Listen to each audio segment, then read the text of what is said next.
व्यासपीठावर बसलेले एकापेक्षा एक दिग्गज आणि आपण सर्व रसिक प्रेक्षक.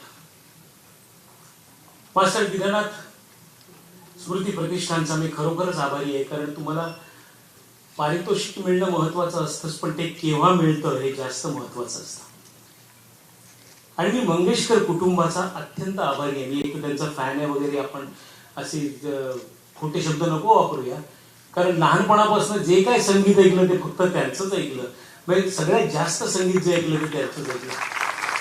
आणि मी जेव्हा दुर्धर आजाराचा सामना करत होतो तेव्हाही मला कोणी विचारलं असतं की तुम्हाला जगायचंय कशासाठी, तर अनेक गोष्टी आहेत, पण त्याचं एक कारण माझ्याकडे नक्कीच होतं की मला मंगेशकर कुटुंबाचं संगीत ऐकण्यासाठी जगायचंय.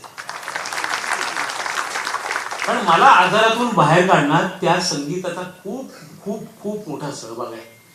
मी पंडितजी आपले खरंच खरंच आभार मानतो. आणि एकच गोष्ट बोलतो जाण्याच्या आधी की जेव्हा मास्टर दीनानाथ रंगभूमीवर चमत्कार घडवत होते त्याच वेळेला बालगंधर्वांच्या साथीनं माझे सख्खे पणजोबा गद्य नट म्हणून रंगभूमीवर आपला मोठा ठसा उमटवत होते आणि महाराष्ट्रात त्या भारतभर त्यांचं नाव होत होतं. आज एखादी चांगली गोष्ट हातून घडते, एखादी चांगली कलाकृती घडते, एखादा चांगला रोल घडतो आणि समाधानाने डोळे मिटतो, तेव्हा पटकन डोळ्यासमोर काहीतरी झळून जातं आणि नंतर लक्षात येतं जरा तो मूळचाची खरा तिकडनंच हे आलेलं आहे. आणि तिकडनं जे आलेलं आहे ते काय म्हणजे मूठभर आलं असेल, जे आलं असेल, पण ते अख्खं आयुष्यभर पुरलंय.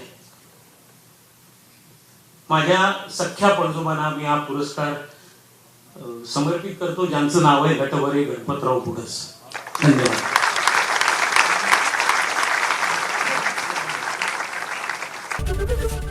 एबीपी माझा, उघडा डोळे बघा नीट.